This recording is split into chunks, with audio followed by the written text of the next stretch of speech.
ಜೈ ಶ್ರೀರಾಮ್. ನೀವು ನೋಡ್ತಾ ಇದ್ದೀರಾ ಟಿವಿ ವಿಕ್ರಮ. ನಾನು ಸೌಮ್ಯ ಸನಾತನಿ. ನಮ್ಮ ಟಿವಿ ವಿಕ್ರಮದ ಎಲ್ಲ ಕಾರ್ಯಕ್ರಮಗಳ ನೋಟಿಫಿಕೇಶನ್ ನಿಮಗೆ ಸಿಗಬೇಕಂತ ಹೇಳಿದ್ರೆ ನಮ್ಮ ಟಿವಿ ವಿಕ್ರಮ ಚಾನಲನ್ನು ಸಬ್ಸ್ಕ್ರೈಬ್ ಮಾಡಿ, ಹಾಗೆ ಬೆಲ್ ಬಟನ್ ಕ್ಲಿಕ್ ಮಾಡೋದನ್ನ ಖಂಡಿತ ಮರಿಬೇಡಿ.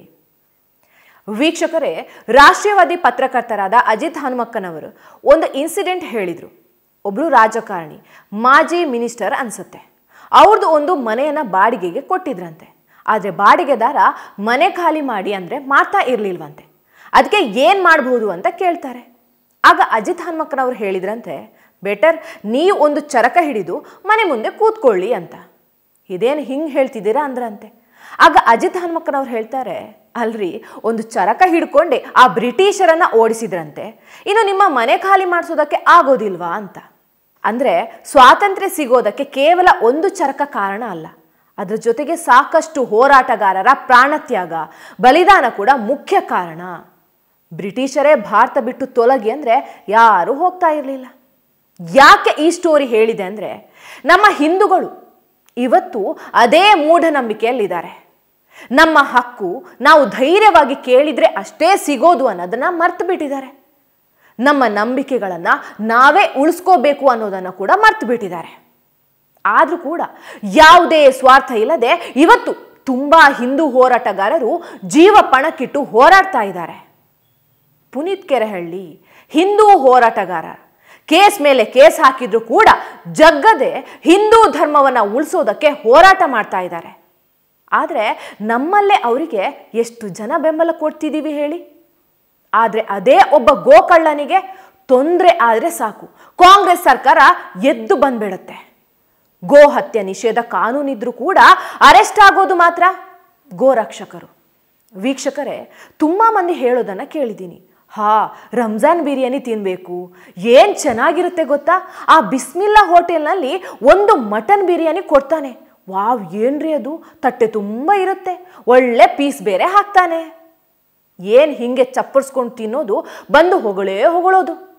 ಯಾರ್ಯಾರು ಬಿಸ್ಮಿಲ್ಲಾ ಅಬ್ದುಲ್ಲನ ಹೋಟೆಲ್ನಲ್ಲಿ ಮಟನ್ ಬಿರಿಯಾನಿ ತಿಂದಿದ್ದೀರೋ ಅಥವಾ ತಿಂತಾ ಇದ್ದೀರೋ, ಅಥವಾ ಬಾಂಧವರ ಮಟನ್ ಸ್ಟಾಲಲ್ಲೇ 20 ರೂಪಾಯಿ ರೇಟ್ ಕಡಿಮೆ ಅಂತ ಹಲಾಲ್ ಮಾಂಸವನ್ನೇ ತಂದು ತಿಂತಾ ಇದ್ದೀರೋ, ಅಂಥವ್ರು ಸ್ವಲ್ಪ ಎದೆಯನ್ನು ಗಟ್ಟಿ ಇಟ್ಕೊಂಡು ಕೇಳಿ, ನೀವು ತಿಂದಿದ್ದು ಮಟನ್ ಅಲ್ಲ, ಎಳೆ ದನದ ಕರುಗಳ ಮಾಂಸವನ್ನ. ಯಾವ ಗೋವನ್ನ ನಾವು ಮಾತೆ ಅಂತ ಕರಿತೀವೋ ಅದೇ ಮಾತೆಯನ್ನು ಕೊಂದು ಅದರ ಚರ್ಮವನ್ನ ಹೀಗೆ ಸುಲಿದು ಪೀಸ್ ಮಾಡಿ ನಿಮಗೆ ತಿನ್ನಿಸ್ತಾ ಇದ್ದಾರೆ. ಈಗ ಹೇಳಿ, ಬಿಸ್ಮಿಲ್ಲಾ ಹೋಟೆಲ್ನಲ್ಲಿ ಕೊಟ್ಟಂತಹ ಗೋಮಾತೆಯ ಬಿರಿಯಾನಿ ಬಹಳ ಚೆನ್ನಾಗಿತ್ತಾ? ನಿಮ್ಮ ಅವನ್ಯಾರೋ ಫ್ರೆಂಡು ರಂಜಾನ್ಗೆ ನಿಮಗೋಸ್ಕರ ತಂದು ಕೊಟ್ನಲ್ವಾ ಆ ಇಫ್ತಾರ್ ಬಿರಿಯಾನಿ, ಸೂಪರ್ ಆಗಿತ್ತಾ? ವೀಕ್ಷಕರೇ, ಉತ್ತರ ಪ್ರದೇಶದಲ್ಲಿ ಯೋಗಿಜಿ ಕನ್ವರ್ ಯಾತ್ರಿಕರ ಆಹಾರಕ್ಕಾಗಿ ಒಂದು ಕಾನೂನು ತಂದರು. ಪ್ರತಿ ರೆಸ್ಟೋರೆಂಟ್ನಲ್ಲಿ ಸ್ಕ್ಯಾನರ್ ಕೋಡ್ ಇರಬೇಕು, ಅಲ್ಲಿ ಊಟ ಮಾಡೋ ಗ್ರಾಹಕನಿಗೆ ಅದರ ಮಾಲೀಕ ಯಾರು ಅಂತ ಗೊತ್ತಾಗಲೇಬೇಕು, ಅವನ ಆಹಾರ ಶುದ್ಧತೆಯನ್ನು ನೋಡಿಕೊಂಡು ಊಟ ಮಾಡೋದಕ್ಕೆ ಅವಕಾಶ ಸಿಗಬೇಕು ಅಂತ. ಯಾಕಂದರೆ ಆಲ್ಮೋಸ್ಟ್ ಹೋಟೆಲ್ಗಳ ಹೆಸರು ಹಿಂದೂಗಳದ್ದು, ಆದರೆ ಓನರ್ ಮಾತ್ರ ಮುಸ್ಲಿಂ. ಹೀಗೆ ಯಾಮಾರಿಸಿ ಕೊನೆಗೆ ಗೋಮಾಂಸವನ್ನು ಬಡಿಸ್ತಾರೆ.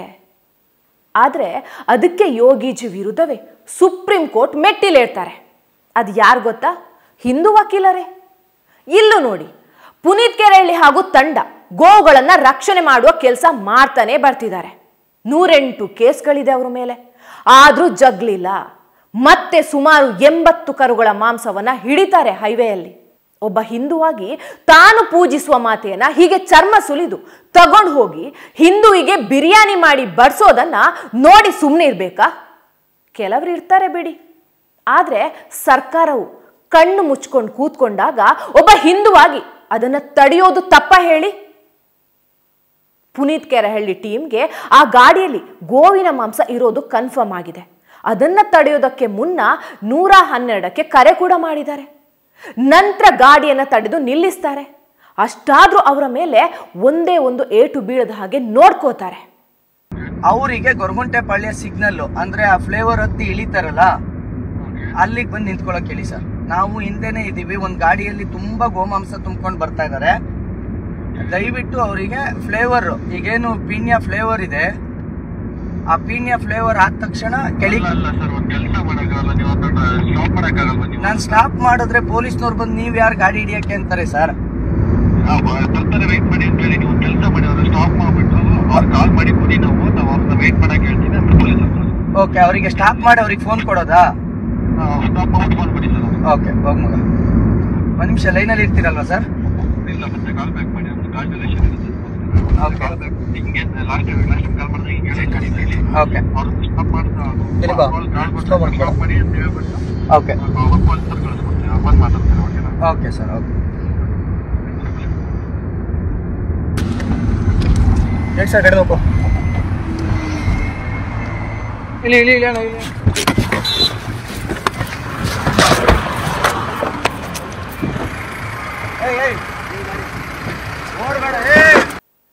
ಹಾಗೆ ನೋಡಿದರೆ ಅವರ ಕಾರಿಗೆ ಬಂದು ಗುದ್ದಿದ್ದಾರೆ.